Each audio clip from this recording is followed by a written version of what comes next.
Home మీద మా యొక్క ఆలోచనని మీ ముందు పెట్టే ప్రభుత్వం ముందు పెట్టే ప్రయత్నం చేస్తాను అధ్యక్ష. ముఖ్యంగా తెలంగాణ పోలీస్ గురించి ఎక్కడ కానీ భారతదేశంలో కానీ ప్రపంచంలో కానీ ఒక మంచి పేరున్నది అధ్యక్ష. ఇవాళ నక్సలిజాన్ని కట్టడి చేయడంలో, టెర్రరిస్ట్ యాక్టివిటీస్ని ఈ రాష్ట్రం నుంచి వెళ్ళి తరిమేయడంలో, భారతదేశంలోనే తరిమేయడంలో కూడా ఇక్కడ ఉన్న పోలీస్ కూడా చాలా ఎప్పుడు కూడా యాక్టివ్గా పనిచేస్తూ మత కల్లోలు రాకుండా వచ్చిన వాటిని నిరోధించడంలో, శాంతి భద్రతలు కాపాడంలో కూడా పోలీస్ డిపార్ట్మెంట్ అనేది చాలా బ్రహ్మాండంగా పనిచేస్తుండేది. 2014 తర్వాత తెలంగాణ వచ్చిన తర్వాత మంచిగా పనిచేస్తున్న ఆ పోలీస్ డిపార్ట్మెంట్కి ఆనాటి ముఖ్యమంత్రి కేసీఆర్ గారు అనేక సార్లు రివ్యూలు చేసిన తర్వాత వాళ్ళకు ఏమి ఇంకా ఇచ్చినట్లయితే బెటర్గా చేస్తారనే ఉద్దేశంతో అనేక సదుపాయాలు అదేవిధంగా బడ్జెట్లో నిధులు కూడా కేటాయించడం జరిగింది అధ్యక్ష.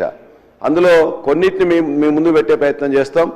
ప్రపంచంలోనే ఎక్కడా లేనటువంటి ఇంటిగ్రేటెడ్ కమాండ్ కంట్రోల్ని 1,00,000 కెమెరాలు ఒకటేసారి చూసే విధంగా ఉండే టెక్నాలజీతో తీసుకొచ్చేసి ఇవాళ తెలంగాణలో హైదరాబాద్లో కట్టడం అనేది అది ఒక బ్రహ్మాండమైన ఒక అగ్రెసివ్ స్టెప్ అధ్యక్ష.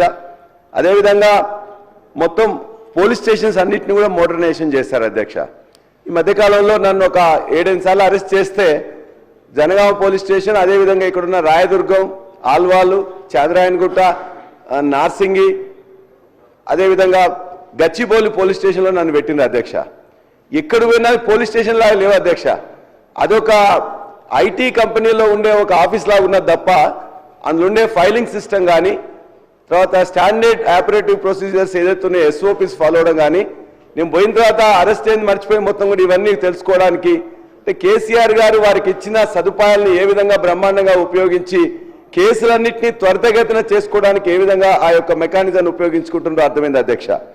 అదేవిధంగా ట్రాఫిక్ పోలీసు ఉన్నట్లయితే 30% ఇవ్వడం, SHO అది SI అయినా CI అయినా ఎవరికైనా కూడా వేలాది వాహనాలను, అత్యంత బ్రహ్మాండమైన వాహనాలని చెప్పి అక్కడ వాళ్ళకు ఇన్నోవా వాహనాలను ఇవ్వడం జరిగింది అధ్యక్ష. యూనిఫామ్ అలయన్స్ కూడా 3,500 ఉంటే 7,500 ఇవ్వడం జరిగింది. హోంగార్డ్స్ కి దరిదాపుగా 30,000 జీతం, ఆ రోజు 8,000 10,000 ఉంటే 30,000 జీతాన్ని పెంచడం జరిగింది. 10,66,000 కెమెరాస్ దేశంలో ఎక్కడా లేని విధంగా ఈ యొక్క తెలంగాణ రాష్ట్రం, హైదరాబాద్ రాష్ట్రంలో కలిపి ఏర్పాటు చేయడం జరిగింది. ఫస్ట్ టైం భారతదేశంలో ఈ చలాన్ సిస్టమ్ కూడా ఇంట్రొడ్యూస్ చేయడం జరిగింది. పోలీస్ రిక్రూట్మెంట్ బోర్డు నోటిఫికేషన్ కూడా గత 9 ఏళ్లలో 50,475 నోటిఫికేషన్స్ పోస్టులు ఇస్తే 47,068 పోస్టులను ఫిలప్ చేయడం జరిగింది. ప్రమోషన్స్ కూడా ఇవ్వడంలో కూడా మినిస్టర్ గారు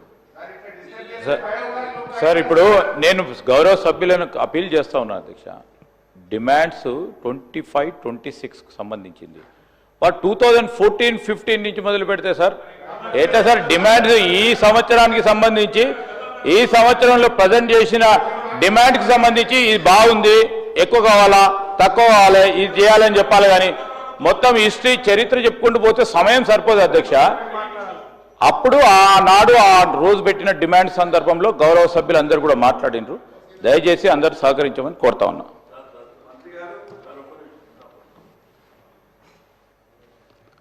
అదే గౌరవ మంత్రి గారు, పర్టికులర్గా లెజిస్లేషన్ అఫైర్ మినిస్టర్ గారు, అంటే మీరు చెప్పేది మాకే వర్తిస్తుందా సార్?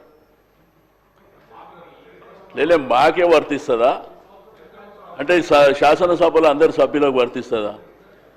అసెంబ్లీ స్టార్ట్ అయినప్పటి నుంచి మీరు ఎవ్వరికి అవకాశం ఇచ్చినా గత ప్రభుత్వం 15 నెలలైంది సార్, 15 మాసాలైంది అధ్యక్ష. ఇప్పుడే పెద్దలు సంజయ్ రెడ్డి గారు మాట్లాడారు. సంజయ్ రెడ్డి గారు ఇప్పుడే మాట్లాడారు సార్. మాట్లాడినప్పుడు భూభారతి గతంలో ధరని తెచ్చిందని మళ్ళా ఆయన అదే మాట్లాడాడు, మీరు అదే మాట్లాడారు. అధ్యక్ష, నా రిక్వెస్ట్ అలా మా సభ్యులు మాట్లాడినప్పుడల్లా మా సభ్యులు మాట్లాడేది దయచేసి మీరు కూడా ఏమైనా సజెషన్స్ ఉంటే తీసుకోండి సార్. అంతేగాని ఇప్పుడు సభ్యులు మాట్లాడినప్పుడు గత ప్రభుత్వం అసెంబ్లీ స్టార్ట్ అయినప్పటి నుంచి 15 నెలలైనా ఇంకా గత ప్రభుత్వం కాదు సార్. మీరేం చేస్తారో చెప్పండి, మీరేం చేస్తారో పక్కన పెట్టి మాట్లాడితే నేనేమంటా శ్రీధర్ బాబు గారికి రిక్వెస్ట్ 10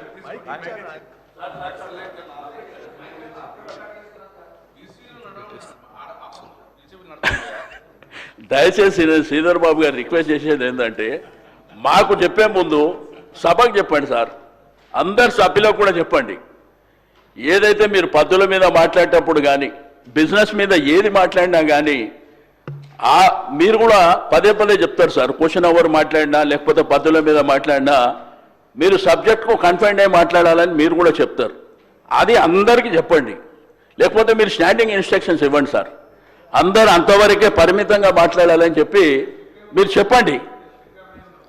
సార్, నేను అందరు గౌరవ సభ్యులకు అప్పీల్ చేయటం జరిగింది అధ్యక్ష. ప్రత్యేకించి మేము కూడా గత సభలో కూడా సభ్యులుగా ఉన్నాం సార్.